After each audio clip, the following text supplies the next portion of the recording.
Hey there, Jeremy with Bonbite Inc. and BasicBMS. We did a video on automatic bank statement reconciliation and stuff, or batch reconciling.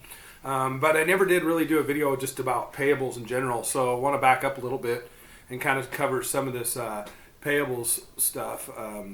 So let's jump over to BasicBMS and let's take a look, right? So I have suppliers and I have payables and management and purchase orders, right? So for management, basically we just come in here and we say we want a new basic supplier, right?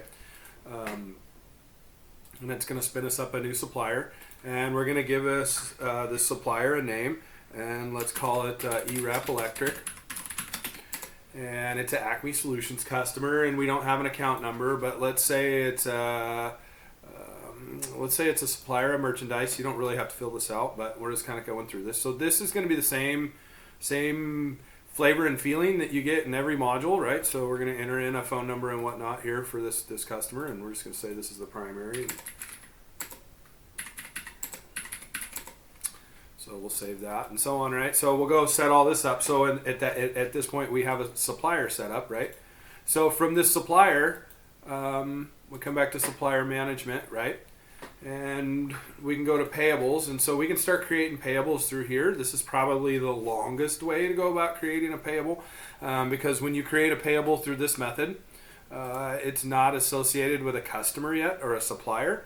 So you'll have to go through here and you'll have to do your search and you'll have to set the supplier, right?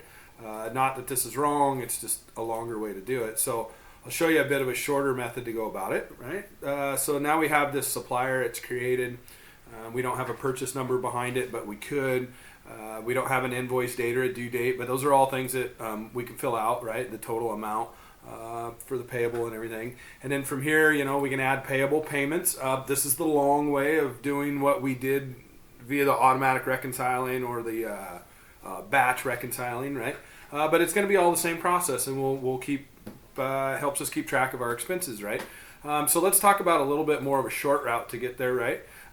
So we're going to go not purchase orders. We're going to go down here to management, and we'll grab North Plastics, and we're going to go to payables. So now from here we can already see we have the one payable for North Plastics that we started and never finished.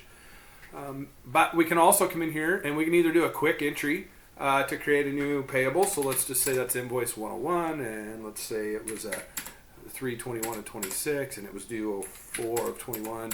And let's say the amount was $300 and we don't have a comment for it, but we're going to go ahead and hit save. If everything's working correctly, this is going to generate us up a payable right here. Yep. So that was the one that we just entered for 300. And then the longer route, if you want a little more control over what's due and when it's due, you can come in here and create the supplier this way, and it automatically sets the supplier to North Plastics for us. So just wanted to take a step back, kind of jumped over that whole piece, but yeah, so the whole supplier and payables piece and purchase orders piece is there, and it's available and helps us keep track of future payables and everything else. So yeah, if you're interested, give me a call, give me a like, give me a follow, check us out at basicbms.com or find me through bonbite.com. And book up a demo or something. Let's see if we can't get a couple people running this software platform.